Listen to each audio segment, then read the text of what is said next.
first matter to come before the court this morning is Eqiupment Services versus Summit Automotive Equipment et al. Both sides will have 15 minutes to argue. The appellant may reserve up to 5 minutes for rebuttal. If you're the appellant and wish to reserve that time, I'm keeping the clock this morning. I can keep you apprised of the passage of time if you so choose. So if you let me know when you get started, I can let you know about the passage of time. The court has read the briefs and we are ready to proceed when you are.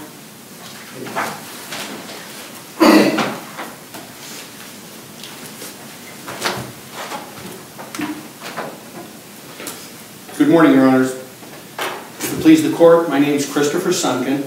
I'm the sole owner and proprietor of Summit Automotive Equipment. I'm appearing here today pro se. And I understand that you are, and I understand that you may need some water to refresh you, but I wondered if you could place that below the thank you so much, or whatever, thank you. Sure. Go ahead. All right, I'm sorry. I want to apologize in advance for, this is obviously my first time. We're here today to discuss the results of a business dispute between my company, Summit Automotive Equipment, and Eqiupment Services. It emanated from a business dispute where I purchased some equipment from Ott. We entered into a settlement agreement mutually agreed upon last June, and from that settlement agreement a dispute arose regarding those payments. I don't want to just recite the brief that I have before you. I believe you've read it, familiar with it. I do have a couple of issues, though, that I would like to highlight from it, if I could. The issues that are, and I apologize, I'm going to have to rely on my notes a little bit here. Okay. The issues presented in my brief before this court, there are a couple of points. First is that I believe that the trial court failed to view our settlement agreement as a contract. The second is the court erred in failing to consider if the appellee's attempt to collect on the default clause meets the standards of good faith and fair dealing, which I believe they don't. First off, fortunately, Mr. Ott and I agree on the first issue. In my brief, I cited Love versus the University of Cincinnati. And in Mr. Ott's brief, on page 13, his brief in reply, he cited Mack v. Paulson Rubber. Both clearly articulate that a settlement agreement is a contract, and it seems to be relatively well held that that would be the case. So, since we agree on that, the issue becomes defining what constitutes a material breach of that contract. The broadly accepted standard for evaluating that issue is Kirsch v. Montgomery Developmental, which is represented in page 8 of my brief, discussing Kirsch. The question then is, how did the trial court evaluate this material breach? The trial court unfortunately provides us no information on this topic. There was no hearing. The court provided us with a claim, or the court was provided with a claim lacking any substantiation and a proposed order which they issued verbatim from the plaintiff's motion. The only evidence that the court reviewed was what I had supplied, which is a sworn affidavit certifying that the first payment was made and a copy of the canceled check for the second payment that was made.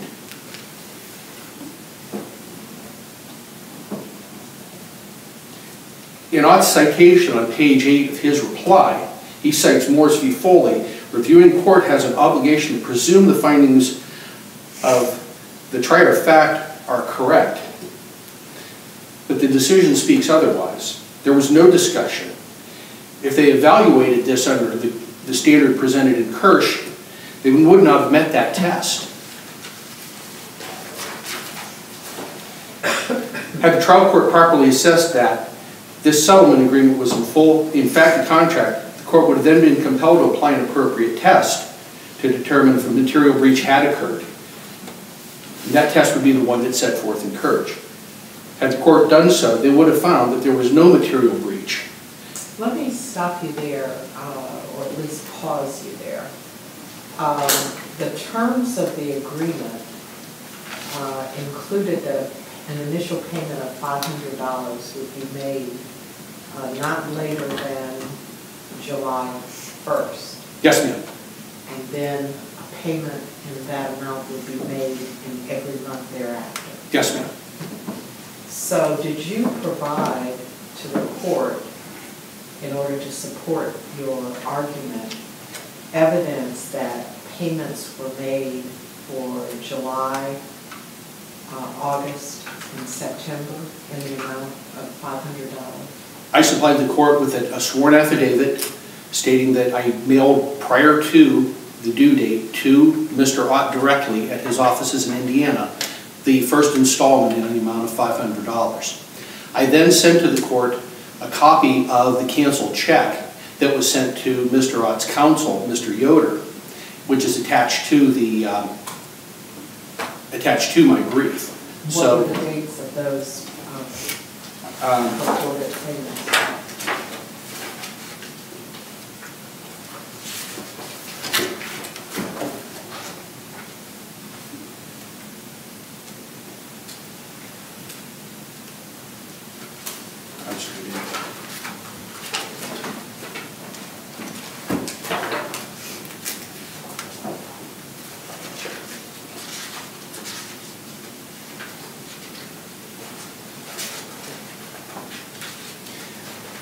The date of the check that Mr. Yoder received and tendered for payment was August 10th of 2014.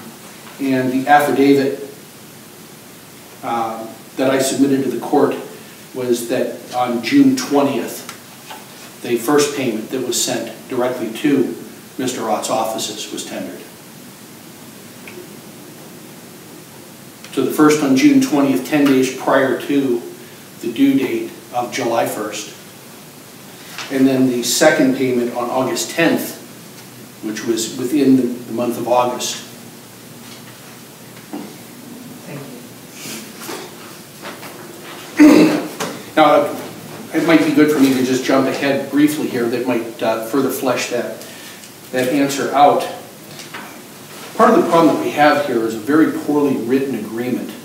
It took me some time between receiving his Mr. Ott's motion to exercise the default clause in our contract and the court's opinion, and my first answer back to the trial court to understand what I think his thought of what that contract means and what my interpretation, what I believe the plain language is, as outlined in my brief, are. It's clear that the first payment was due on or before July 1st, yet the subsequent monthly payments are only due in that month by the language of the agreement. The agreement does not state that they are due on the first of each subsequent month thereafter in any form or fashion. So my interpretation of that agreement was that each payment was due during that calendar month and not each agreement on the first of the month. And then that's further represented in his motion to the court, Mr. Ott's motion to the court, for the default judgment on for the $25,000 that he seeks. It's worded the same way. It's very, very ambiguous language, and by the plain meaning of it, it does not say first of the month, nor was that my interpretation. So my contention to this court would be that both of those payments were made in a timely fashion. What happened in September? Well, he had filed against me by that time, before that, and I had provided him with a replacement for that missing check prior to that, and then he had filed against me, and he had started action to try and seize my assets.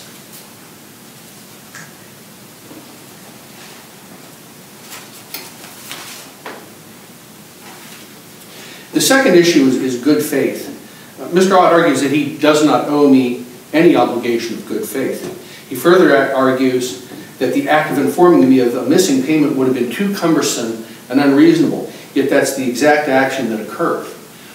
Only he waited until a couple of weeks rather than a day or two before or a day or two after, and then immediately ran to the courthouse with a motion to exercise his default judgment rather than trying to resolve a simple missing check. Now Mr. Ott wants an additional $13,000 on top of a $12,000 settlement for that inconvenience. I believe good faith is one of the most prolific and deeply embedded concepts in business law. It's one of the 5 tests in the Kirsch standard. It's the 5th. In Little John v. Parrish, as I cited, bad faith can be inaction, which I believe is what happened here. Mr. Ott knew he was expecting the payment. He knew that he had a clause in his contract for default. I don't know where the check is. He may or may not know where the check is. I will not cast aspersions to that fact. But I do know that his first action was to try not to resolve the issue, but to collect on the full and total sum of the amount. And that reeks of bad faith. The remedy that Ott seeks, he actually cites in his reply to my brief, Brown v. Spitzer, which is a case where the defendant completely refused all payments, and the remedy that the court provided was nothing more than interest. In Heskett v. Bronlin, where the multiple and majority of the payments were late, and they rejected, and the court rejected the defendant's attempt to reap an excessive reward. Essentially mirroring this case, there was roughly a 50% penalty in the agreement that the plaintiff attempted to reap, which the appeals court called unconscionable. And you have about 4 minutes remaining. You may continue or reserve as you see fit. I just wanted to let you know. I'm just about done, yeah. Thank you. Again, in Mr. Ott's brief, he cites Heskett v. Bronlin, which discusses the ambiguity that I discussed earlier with regards to the settlement agreement that we entered into. And in that, it even states that the court must review it as it was written as a matter of law. So the plain language, I believe, and I would put forward to this court, is what would prevail in this matter. The agreement does not state that the payments are late. So what we have is a matter of a missing check that was not communicated, which just seems to be a matter of common courtesy that could have been extended by the defendant. Instead, he looked to capitalize, and a big payday at that, on his efforts. That's what I have for you today. Who drafted that? I'm sorry? Who drafted that agreement? Mr. Ott's attorney, Mr. Yoder, drafted it, and it was accepted without edit. Thank you. And is that in the record? Will we find that in the record? The agreement? No. The fact that who drafted it. I believe it is in my brief. I'm not 100% certain on that, though. Okay, thank you. Thank you.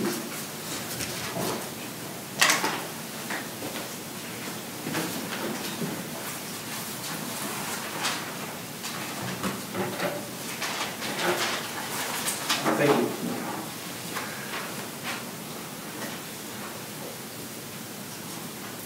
Thank you, Your Honors, and may it please the Court. My name is Ben Sorber. I represent Eqiupment in this case.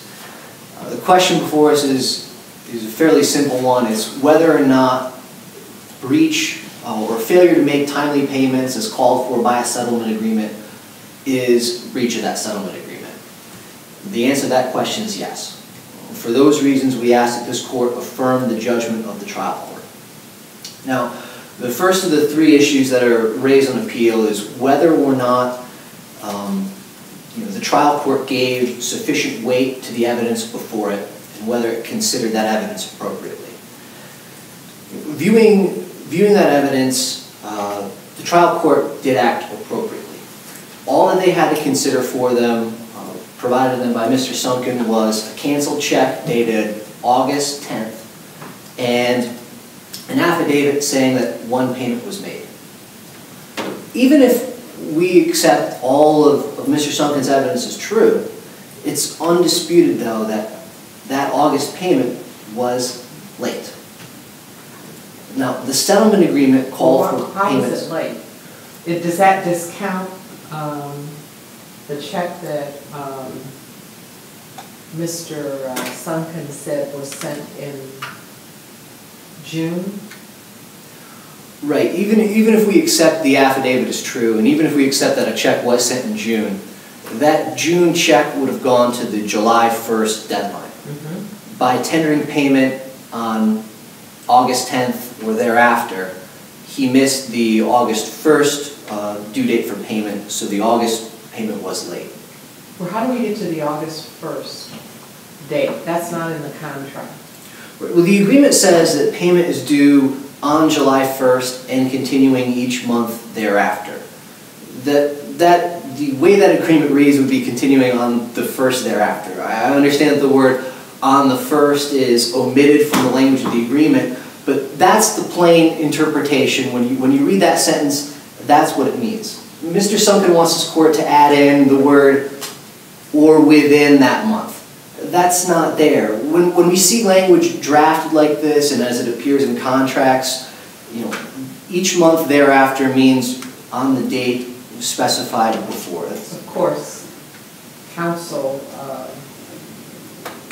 could have included that language in drafting it and said and we see those contracts all the time that will say on the 1st day of each month thereafter, and also will sometimes include a grace period, but that didn't seem to be the case here. Are we going to? I will ask you the question that I asked Mr. Sunken, and that is whether or not the record will indicate who drafted the brief. I don't mean his brief, I mean what's in the actual record before the court. Right. I believe that the record will not say who drafted this agreement.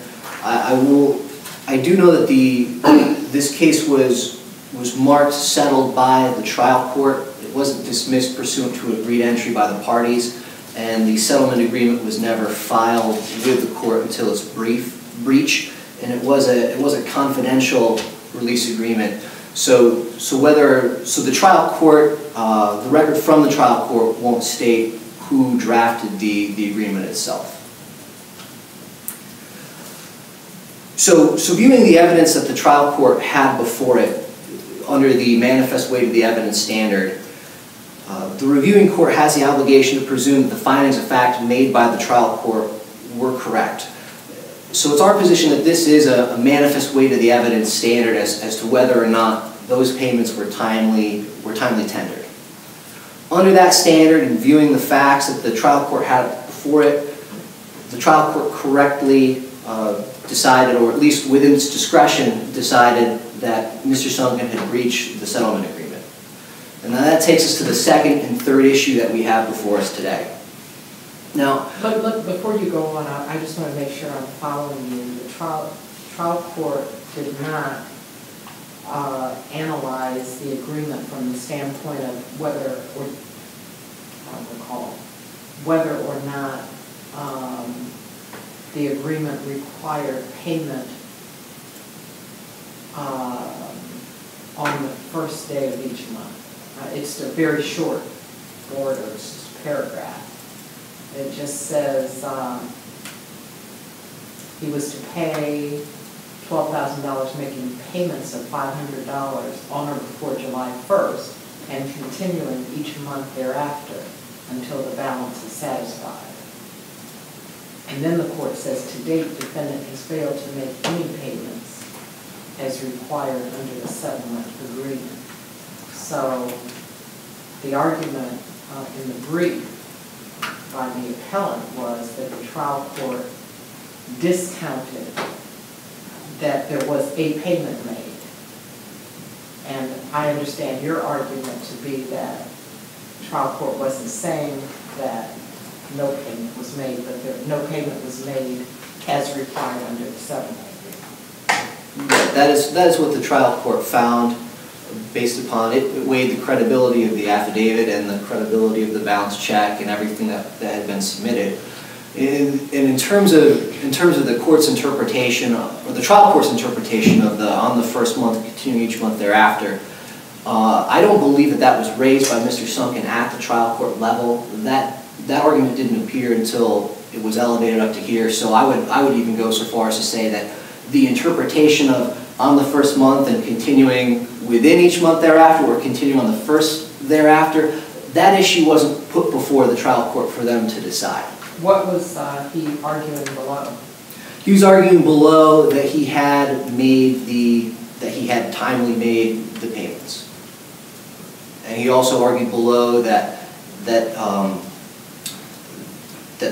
Eqiupment's attempts to collect on the entire judgment under the default clause was in bad faith. And so that's actually a good segue into the next portion is was this a material breach of the settlement agreement, and if so or if not, does bad faith or good faith apply? Regarding whether the timely payments constitute a material breach, I just point to the court, Heskett Insurance Agency versus Prolin. Mr. Sunken mentioned it briefly. When he mentioned it, he said that the court stated it was unconscionable that the default clause was under that settlement agreement was pursued by Heskett in the breach. And I just want to take a moment to distinguish what Mr. Sunken said versus what that court actually said. In Heskett, when the defendant breached the settlement agreement and the settlement enforcement action was settled, the court, or rather Heskett, asked for liquidated damages. That's something that's different than what we have here. Because under the settlement agreement that we have here, we don't have a liquidated damages provision. Instead, in signing this agreement, Mr. Sunken granted Eqiupment a $25,000 judgment. And under the agreement, Eqiupment agreed not to collect on that judgment if he timely made his payments. Isn't that another way of, isn't that a type of liquidated damages? I would argue that it's distinguishable. It's because it's an entire judgment that was granted and as part of the settlement of the underlying litigation. This litigation involved a piece of equipment that was worth, I believe, over $50,000. It was settled for $25,000, and as part of the settlement and the consideration of his counterclaims and Ott's claims, they agreed to stay the $25,000 balance of the entire judgment in exchange for those monthly payments. You mean, you said stay, not forgive? Correct. It was simultaneously with the execution of this agreement, Sunken shall grant a judgment in favor of Ott in the amount of $25,000. The next paragraph of the agreement read that Ott agrees not to collect on that judgment if Sunken satisfies the payment provisions set forth in Section 1A. And it was the breach of that payment provision that brings us here today. Was there anything in the record regarding from your client indicating that he had not received this payment that was purportedly made in June? No, there's nothing on the record. No affidavit or anything? No, nothing from Eqiupment as to that point. Now, the next case I wanted to touch upon was Brown v. Spitzer Chevrolet Company. Now, that case, I think, is pretty similar to this one, especially when it comes to Mr. Sunken's bad faith argument. That case, there was 3 payments that were required to be made, 1 in each year. Now, Spitzer, the defendant, made the first 2 payments timely, but when they failed to reach the they failed to make the 3rd payment. They were notified by the plaintiff that they failed to make that payment, and within 2 days of being notified, they made the payment. When the company, when the settling party, the plaintiff, filed a settlement enforcement action because the 3rd payment was late, and they asked for interest that was required for under the agreement dating back to 2005, several years prior to the settlement. Now, the trial court in that settlement enforcement case said that they weren't entitled to interest dating as far back as 2005. Part of what the trial court weighed in coming to that conclusion was the fact that the defendant under the settlement agreement did make their payment, and it seemed like they had excusable neglect or a good reason for not doing it. The company that was supposed to make the payments under the settlement agreement had changed directors, and it was something that just fell through the cracks. Even though there was a good reason for them to forget to make that 3rd payment And even though they made it within 2 days of being given notice that that payment was never made, the court on appeal said that it was error by the trial court not to enforce the terms of the settlement agreement. The terms that specifically said if payments were not timely made, then the settlor was entitled to interest dating back to the start of the agreement. I think that's a similar case here, because here Mr. Sunken's saying that he intended to make the payments. The August payment was 10 days after the first, and that Eqiupment should have given him notice. We should have given him time to cure that defect. And that's really not the issue when it comes to settlement enforcement. When it comes to settlement enforcement, a material term under the contract is timely payments. So because of that, this good faith standard that he's arguing really doesn't apply. He was unable to cite any cases where an appellate court or a trial court said that good faith and fair dealing applies in a settlement enforcement action. The case that he cites where he gets this principle of good faith was Kirsch. That's easily distinguished here. It's a 10th District case. The syllabus involves a substantial performance of terms of an employment contract. And that was a case where someone was required to work a certain number of hours. There was some dispute over whether or not they worked the set required hours. And this is an employment case. This is a case where the terms of the settlement agreement required payments to be made on the first of every month. When those payments weren't made, Eqiupment Services was acting within its rights to enforce the default provisions of that agreement. So for those reasons, we'd ask that the court, this court, affirm the judgment of the trial court. Thank you. You have 3 minutes remaining for rebuttal should you wish to utilize it, or you may rest on the... No, ma'am, I've made my point. Thank you both, gentlemen, for your presentations this morning. The court will take the matter under advisement and issue a written decision, which will be mailed to both sides, as well as posted on our website and the Ohio Supreme Court website. Thank you. Thank you.